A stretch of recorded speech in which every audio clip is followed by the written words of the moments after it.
where your limit is, where you have a safe word, things like that. And I think it's just like something that a lot of people are exploring on their own, but they just don't know how to have the Oh, conversation about what yeah, what yeah, pleasure absolutely. what pleasures them. Yeah, yeah.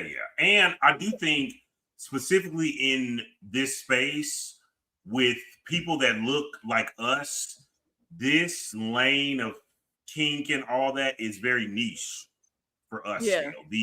The black community is very much rooted in Conservative. the church. Like Yeah. I Yeah. came up in church and whatnot, and not one time in Sunday school did we discuss is engaging in water sports a sin? Like you don't really have Okay. discussions. You know what? Now look. What? Hold on. Who What? said what? No. What? Engagement No. in water sports? No. See, What? because you missed it. You missed it. What? Because you missed it. Daryl. What? Because he said not once did we talk about if this is a sin engaging in water sports in church. Why would you? I gotta check this. Let me see. You know what I mean? But it's having if we people are gonna have sex, right? Right. Well, And what the church should be, speaking about, because let's be honest, we spoke about this on an episode, like how church is through the male lens, right? Right. And so it's rooted in patriarchal views, which is how you have like books of the Bible missing once King James got a hold of it, right? And then you also are using it to kind of control women, their bodies. Men are obsessed with virginalism, all of this stuff, purity.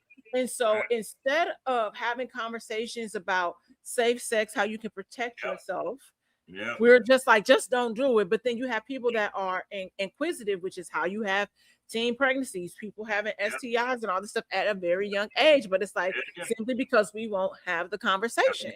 And black people, I came up in a church where it was teenage girls getting pregnant, and it gets ignored in Sunday school and all that, and it's like, I don't think just saying you shouldn't have sex before marriage that is realistic anymore. And I am somebody that's still a believer in Christ, and I go to church and read, but it's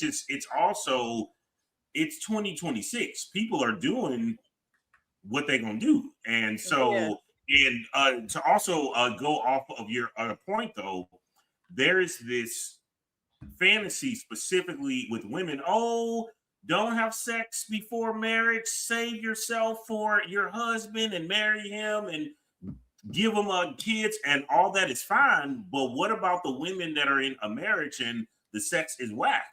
Like their husbands don't know how to make them come. That's a problem. They not experienced enough to even know how to even for themselves. All of that. Yeah.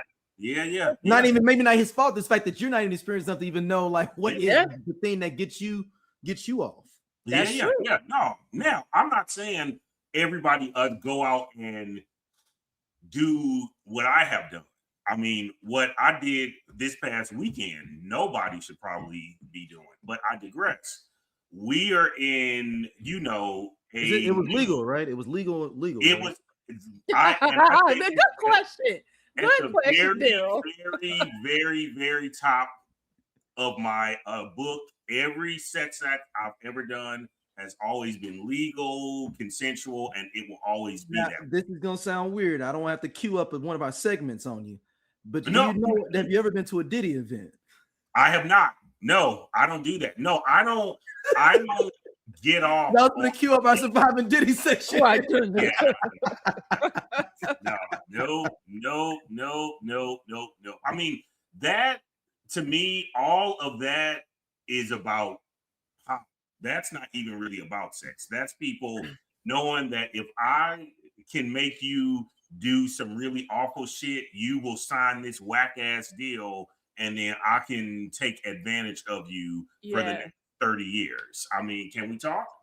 That's what really like. If I can film you doing this shit against your will and humiliate you, I know that I own you because you will never want these tapes to get out.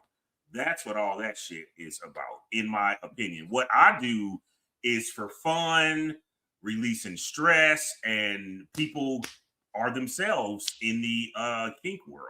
But everything isn't for everybody. Water sports, BDSM, that's not for everybody. I mean, I have a jump off now that she has and Dominique, I don't think I've told you this yet, but I have a jump off now who has a major fetish for the piss. So when she wakes up every morning, she either wants to be pissed on or she wants to drink piss. That's not for everybody. But I'm in the kink world, and if it's clean, if it's consensual, I'm not mad at it. Well, let's go. Now, don't destroy my sheets and my mattress, but you know, so I would think by now that you would have I've got it. It is Amazon. They're on Amazon. I got to get some rubber sheets and all that other. Oh, no, if it's on Amazon, I'll link it in the show notes. I'll link. I'll have everything linked in. I got questions. Questions. Please. Yeah, of course. I'm finna. I look like I'm finna throw out the rest of our playbook because I got questions here. Of course, yeah, no, always, yeah. So yeah. So, is it her own? Like, so she likes it on her, or does she just likes to go? Like I love to go to the bathroom early in the morning, but I don't need nobody in there with me. Good point. But she wants it on her. On her, in her. I get pissed on sometimes. It's just what we feel like doing that day. Yeah. Okay. Have you been to so hedonism? You want to know what's funny? Hedonism? Have you been to hedonism? I have not. Okay. All right. Yeah. It's on his list. For sure. Like somebody want to go. No, it's not on my list. I don't listen because here's the thing. I had a lady I was dating she was trying to get me to go. This is 15 years ago. Yeah. Yeah, and see, hedonism ain't for me because the guys that I would find attractive are not there. That's not true. She said. You know what I mean? Like, no. Because no, it would be this. It's like, oh, Darrin and I, like Darrin and I have talked about this, and I'm like, you know, the people, like, I always get approached to be in a throuple or something like that, and it's just like neither one of y'all are my type, and I don't even. And as far as like women go, like it would be, and I don't even dabble with women, but you got to be attractive in some way for me to I'm about to like have a good time tonight. I'm about to just, because I'm a person that's like, No, I just know you dumb. I don't even like women, but you gotta at least be attractive. But you know what I mean? Like you gotta be able. I know I get you. It's just funny the way you said girl. It. Or that's a nice young lady. A nice young lady. I'm not interested in. Like if you like kind of like a Rihanna or right. I'm or something like kind of like hot like that. Like it gotta be right for me to turn up. But I'm like, if back in the day, Chris and Rihanna were like, D, we gotta do a threesome. You would have done that threesome. Like probably I would be open to it. I think they're both very attractive people, know, like I think Chris is cute, but you might get your ass beat, but you might no. No, I'm not making fun of domestic. I mean, our favorite thing is alleged. I do have a question though, within the kink worlds and different things like that, right? And this is in general. So like. Because I know there's got to be a pre-internet like hookup within those communities. Oh yeah, and a post-internet like where we didn't have cell phones when we was growing up as kids. So there was a pre-world where you had to have a black book and be like, oh yeah, is Lorena there? Right. Okay. So previously, before that, how would people make these communities or even know, like, how would you even know that like you're into this pre-internet internet, like without like getting yourself jammed up potentially. I'm just saying not jammed up, but like exposing, like, hold on, I'm not into that, because I feel like people more open now. There's more communities based around it where someone would know. Right. Yeah. If that makes sense with my question. Yeah. I can answer both. Yeah, no. Yeah. So I'll say this. My first experiences in kink group sex happened in high school, college, and how those happened.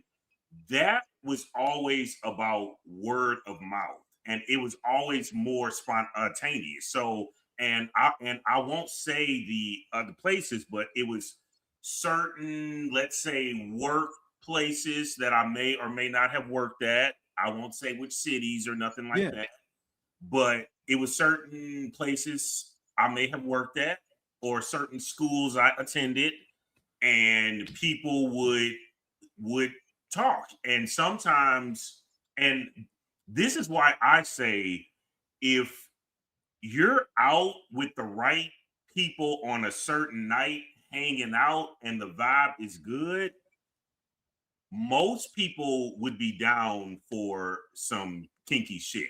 If the drinks are flowing, if folks are getting high, if everybody is just in a good mood, whatever, it sometimes it's going down. That's how I had my very first threesome, and this was before like internet.